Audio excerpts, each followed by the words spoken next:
પાંડવોને કલંક લાગ્યું હતું. કલંક બોલે તો પાપ, બરાબર.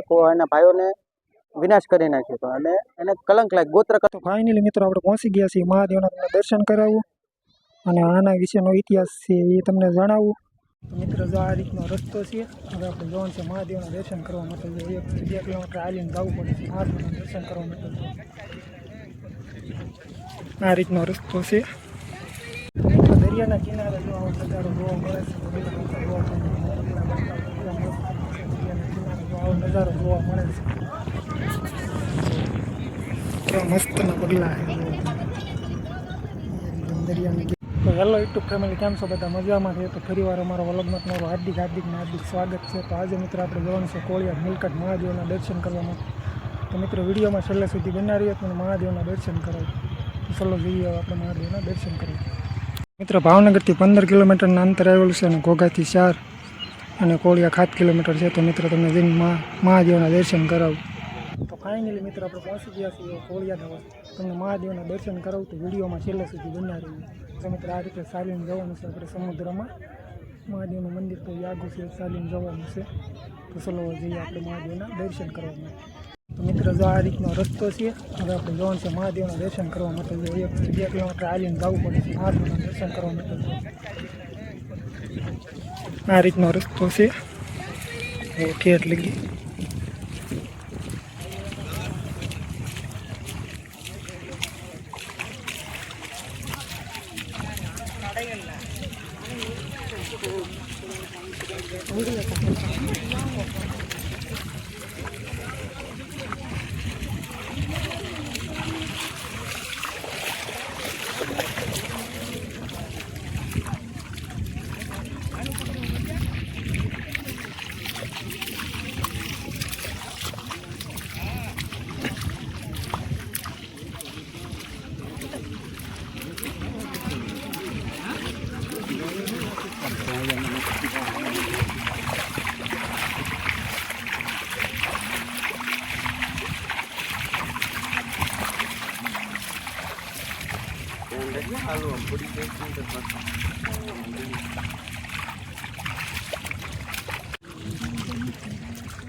તો ફાઇનલી મિત્રો આપણે પહોંચી ગયા છીએ. તો મહાદેવના દર્શન કરાવું વિડીયોમાં છેલ્લે સુધી બન્યા રહીએ. તો મિત્રો કહેવામાં આવશે કે મહાભારતના યુદ્ધ પછી પાંડવોએ કરી હતી શિવલિંગની સ્થાપના, એ તમને બતાવું અને મહાદેવના દર્શન કરાવું તો વિડીયોમાં છેલ્લે સુધી બન્યા રહીએ. પાંડવોને કલંક લાગ્યું હતું. કલંક બોલે તો પાપ, બરાબર. એના ભાઈઓને વિનાશ કરી નાખ્યો હતો અને એને કલંક લાગ્યું, ગોત્ર કલંક લાગ્યું હતું. તો કૃષ્ણ ભગવાન હતા એ મેન હતા. તો કૃષ્ણ ભગવાને કાળી ધજા અને કાળી ગાય આપી, બરાબર. કે જ્યાં સમુદ્ર કિનારે ફરતા જશો તમે, જ્યાં પણ ધજા છે એ ધોળી થઈ જશે કાળીમાંથી, ત્યાં તમારું કલંક છે એ દૂર થઈ જશે. એટલે અહીંયા પવિત્ર ભૂમિ પર આવ્યા એટલે એની ધજા હતી એકદમ સફેદ થઈ ગઈ. એટલે નિષ્કલંક મહાદેવ, અહીંયા કલંક ધોવાઈ ગયા, પાપ છે એ મુક્ત થઈ ગયા પાંડવોના. પાંચો ભાઈ અલગ અલગ સ્થાપના કરેલી. આ યુધિષ્ઠરની શિવલિંગ છે. અર્જુન છે, ભીમ છે, સહદેવ, નકુલ, પાંચો ભાઈઓ અલગ અલગ સ્થાપના કરેલી છે. કારણ કલંક ધોવા માટે કૃષ્ણ ભગવાન અહીંયા પ્રસન્ન થયા હતા મહાદેવ કે આપકા કલંક છે થઈ ગયા, એટલે નિષ્કલંક મહાદેવ. બરાબર, એટલે આપણા પણ અહીંયા કલંક છે એ દૂર થઈ જાય અહીંયા પવિત્ર ભૂમિ પર આવો એટલે પાંડવોના કલંક ઉતર્યા, આપણા પણ કલંક ઉતરી. દર માસે મેળો હોય, દર અમાસે 60 થી 70,000 માણસો હોય દર અમાસે. અને ભાદરવી અમાસે મોટો મેળો હોય 24 કલાકનો. ત્યારે સ્નાનનું મહત્વ વધારે હોય એટલે ભાદરવી અમાસે મોટો મેળો હોય.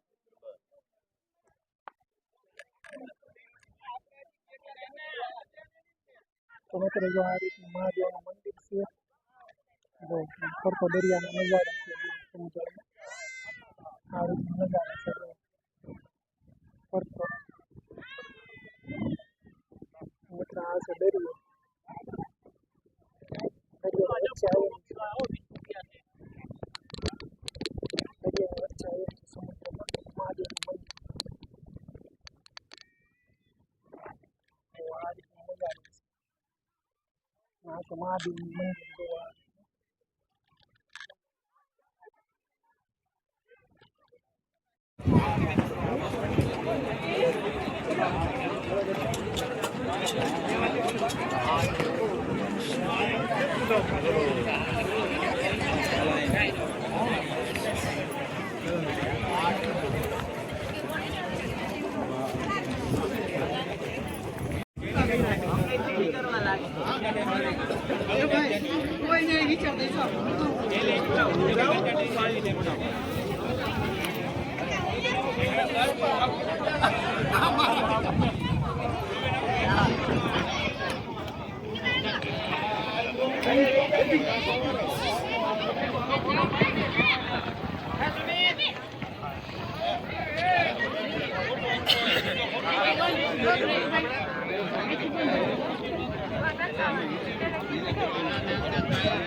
એક બસમાં 60 જણા આવે.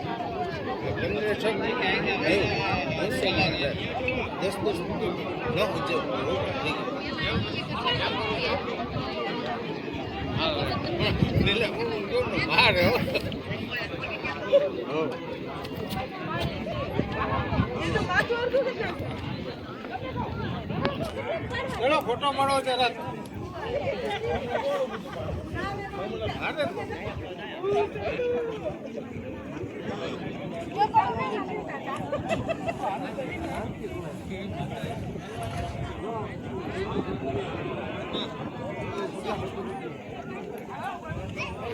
દરિયાના કિનારે જો આવો નજારો જોવા મળે છે. આવો નજારો જોવા મળે છે. કેવા મસ્તના પગલા છે. દરિયાના કિનારે જો આવો નજારો જોવા મળે છે. કોળિયા દરિયાની વચ્ચે મસ્તનો નજારો છે.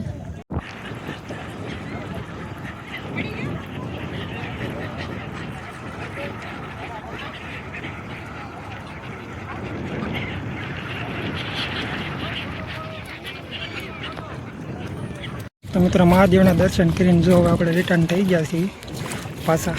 જો આ રીતનો હાલવાનો પેડો છે.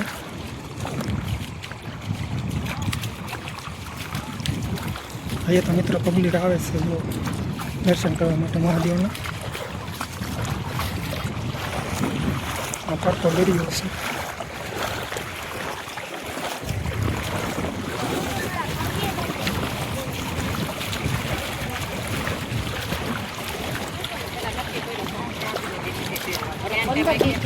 ઘરમાં